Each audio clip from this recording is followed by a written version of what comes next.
Parts of Johannesburg have been experiencing heavy rain and flooding in recent days. 2 women drowned during a cleansing ceremony this morning at a swollen stream. Officials are warning traditional and faith groups not to take any chances over the coming rainy days. Newzroom Afrika reporter Ziniko Mhlaba is live for us in Soweto. Ziniko, you're standing right next to, in fact, a flooded road, yet people and cars are still passing through there.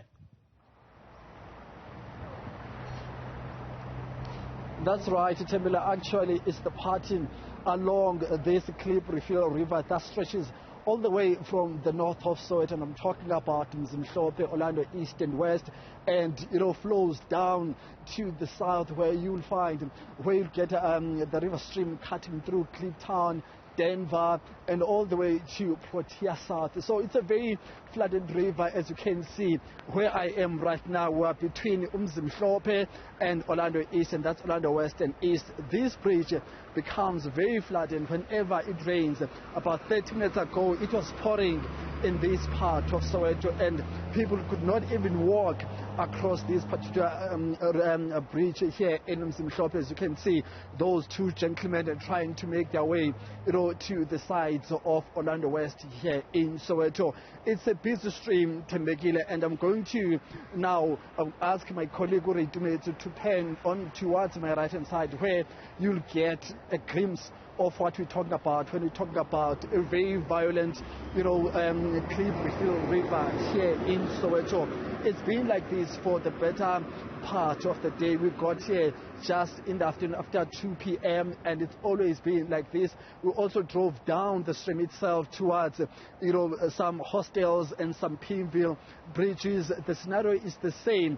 So you spoke about 2 drowning incidents which took place earlier today in Alexander by the Bramley area. But now it's also very important to reflect and engage with traditional leaders who usually, practice, their craft along these rivers. So to get a sense of what is it that they're doing to ensure that those who are practicing those ceremonies are practicing them in a safe manner. I'm going to be bringing in Silifa right now, who is part of the leadership of traditional healers who operate along this Klip River. Babumlifa, thank you very much for your time, sir. I think I need to ask you firstly, what is it being done by your constituency to ensure that people's lives are not lost? Because emergency services have been warning, against the use of river streams, especially on rainy days. But people are still drowning. Your members are still practicing. What is that being done to hold them accountable? Thank you very much for this interview. It's a very much important interview in terms of accelerating the educational part that we are doing. As the traditional healer sector, we are trying also to make sure that we educate our people with the dangers that comes with floods. Floods are something that you cannot even stop, but we are trying also to make sure that people, they should not even take chances. But we are engaging also with the EMS. We are in partnership with the EMS. Well, we know that there is a whole big constituency that some, they don't want also to believe that we can collaborate with our emergency services. But it is important that we inculcate that education so that people can know the dangers, so that we can at least assist our EMS to alleviate the pressure. I mean, besides the educational campaigns that you are referring to, what's being done to those that are not listening to you as leadership of the sector, who are still practicing? Just today, 2 lives were lost in Bramley along, Alexander. So what's been done to hold those people accountable, to bring them to book? It is unfortunate, and we are sending our condolences to those lives lost. It is unfortunate, and yes, it is one part that I think it's lacking in terms of following the law, in terms of following also to hold people accountable. Because if you are misleading people, if you don't practice in a legal way, you are bound to face the consequences and be charged. That's where we say law enforcement must happen. and people, they should not take things for granted that you will lose life. One too many, we don't want, not in our name, not in our sector, because we don't want that to reflect and be seen as if it's a norm. We are condemning it. We are saying people must take responsibility, even if people, they should face jail term, so that they can see how important this is. If you see that it is not workable, like as you can see, this water, you cannot even take someone for any rituals. You have to be cautious. We have to exercise cautious at all times, and we must make sure that people are held accountable. Okay, let's talk about some standard operating measures. Do you have those in terms of communicating, in terms of at what point and when can traditional leaders come into the river stream to practice? And I'm talking about whether checking the weather patterns, checking the levels of water. Do you have those measures to check whether it's safe or not to get into water? And do you think maybe there's a lack of regulation in terms of the sector itself on how it's operating? Let me start with the regulations. Yes, there might be here and there loopholes. You can see that there are loopholes, and with the available fourth industrial revolution that we have, it doesn't mean that we cannot even check our weather patterns. We know that every day in our gadgets, we know that we are being told about the weather pattern. Why can't we use that?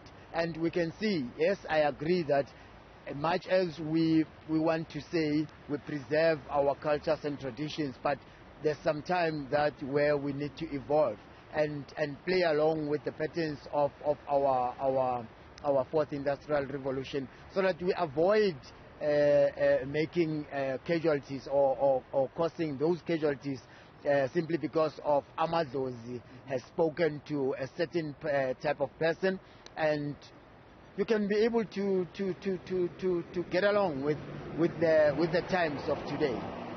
So how important is the qualification according to the process which one must follow before being a qualified Sangoma? Are you not worried maybe that there's a lack of competency in terms of presiding over these ceremonies when it comes to people with the right experience, with the right skill to conduct these? Are there any loopholes in that regard? Rightfully so. We have been over the years trying to fight bogusness. There is a lot of bogusness in the sector itself. You can see that there are people who are taking chances. You can see that there are people who are not even trained, but they want to take chances by taking people and telling lies. You can see that there are loopholes where even qualifications, in terms of qualifications, you don't have any regulations that regulates the qualifications and who is supposed to do what. You can see that it's a very difficult terrain to explore. Even the government is not finding it easy. But why is that? Sorry to cut, but why is that the case? Because people are dying on these rivers. Why is this the case? Why is it difficult for the sector to evolve in terms of education, in terms of regulation, of the qualification itself? I mean, there are various sitters that are available. Do you think maybe it's time to bring in those sitter training so that we can have framework in terms of how do you qualify, how is the training done, and who does that training? I think in collaboration with the government itself, we have lost a lot of time trying to mix and bring everybody in one room, so that we would have done this a long time ago. But you can see that when leaders come and change, there's lack of consistency in terms of regulating the sector itself. But also there is a lot of resistance also when you look at how others are responding to the call for regulation. Some they think it's a wish hunt from government, but we say we need to collaborate and try and solve this matter, because there is one that lacks accountability. We need to have and call for accountability for the loss of life, for instance. Loss of life, one is too many. Yes. Thank you very much, Marcos.